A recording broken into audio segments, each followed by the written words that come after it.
৩.৫ বছরের শিশুকন্যাকে ধর্ষণের ঘটনায় অভিযুক্ত মফিজুল ইসলামকে গ্রেপ্তার করল পূর্ব মেদিনীপুরের মহিষাদল থানার পুলিশ। মহিষাদলে শিশুকন্যাকে ধর্ষণের ঘটনায় অভিযুক্তকে কঠোর শাস্তির দাবিতে হলদিয়া মেচেদা ১১৬ নম্বর জাতীয় সড়ক পথ অবরোধ করে বিক্ষোভ স্থানীয়দের। দেখুন বিস্তারিত।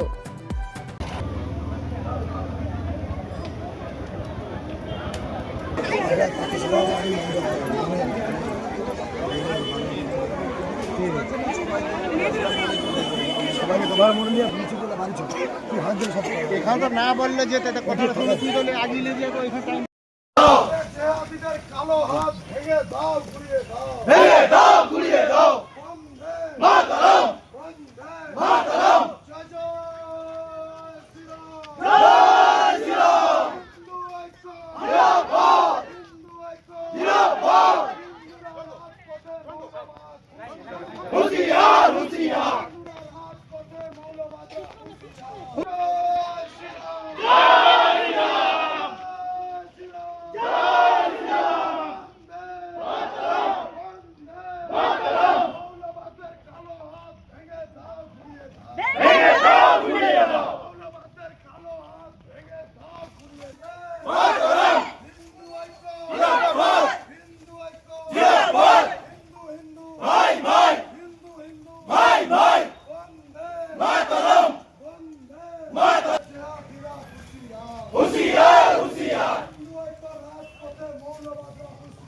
হুঁশিয়ার হুঁশিয়ার।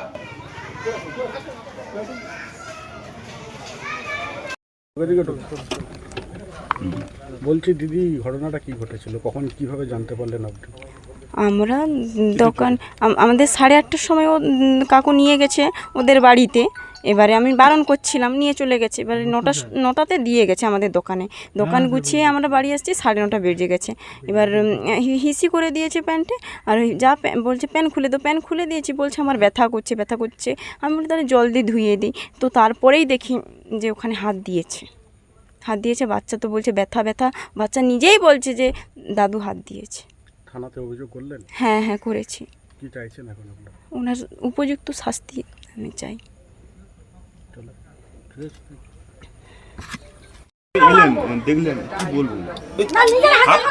বলার কিছু নেই, একই জিনিস চলছে যেটা গত 15 বছর ধরে পশ্চিমবাংলায় চলেছে। সরকার চেঞ্জ হয়েছে, আমরা আমাদের তরফ থেকে সরকারকে জানিয়েছি। গতকাল রাত্রেই 1টা-1:30টা পর্যন্ত কন্টিনিউয়াস কথাবার্তা হয়েছে, যাতে তদন্তে কেউ প্রভাবিত করতে না পারে, কারুর যেন কোনো অনৈতিক প্রবেশ না হয় এই কেসে। সে ব্যাপারে থানার ওসি থেকে শুরু করে তদন্তের জন্য সিএমওএইচ এবং বিএমওএইচকেও আমি রাত্রি তখন 12:30-1টা হবে ফোনে কথা বলেছি।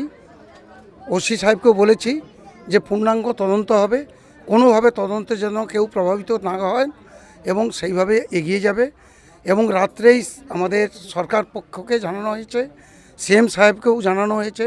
সিএম সাহেব সঙ্গে সঙ্গে অ্যাকশান নিয়েছেন এবং সেই হিসাবে 21 অ্যারেস্ট হয়েছেন। পরবর্তী তদন্তের পর ইনভেস্টিগেশন হয়ে গেছে, রিপোর্ট সাবমিট হয়ে যাবে। এরপরে তদন্তকারী দল বা তদন্ত যারা করবেন ওনাদের তদন্তের বেসিসে ডিসিশান হবে। এবং এটা আমরা দাবি করব, এই ধরনের নৃশংসতার কোনো ক্ষমা নেই। এই যে কাণ্ড ঘটিয়েছেন ওনাদের কঠোর থেকে কঠোরতম শাস্তি চাই। সেটা আইনে যেটা আছে প্রভিধান, সেই প্রভিধান অনুযায়ী হবে। আমি বা আমাদের যারা আছেন ওনাদের একটা বক্তব্য তো থাকবেই, যেহেতু দুধের শিশু, তার সঙ্গে এইরকম একটা অপরাধ, ঘৃণ্য অপরাধ করা, তার জন্য যা শাস্তি পাওয়ার নিশ্চয়ই আইন সেই পথেই হাঁটবেন। আইনানুগ ব্যবস্থা হবে এবং সর্বোচ্চ শাস্তি আমরা দাবি করছি। বিক্ষোভ মিছিল করার একটাই কারণ, যে মানুষকে সতর্ক করা, জেহাদিদের সতর্ক করা, গুন্ডাদের সতর্ক করা, যে আজ হিন্দুরা সবাই জেগেছে। আজ কোনো রকমভাবে কোনো প্রেসারের কাছে কেউ মাথা নত করবে না। আমরা মিছিল করে সেটাই প্রমাণ করতে চাচ্ছি যে হিন্দুরা জেগেছে, আপনারা সাবধান। সরকার তো আপনাদের কি বলবো সরকার পক্ষ থেকে সমস্ত রকম সহযোগিতা করা হচ্ছে এবং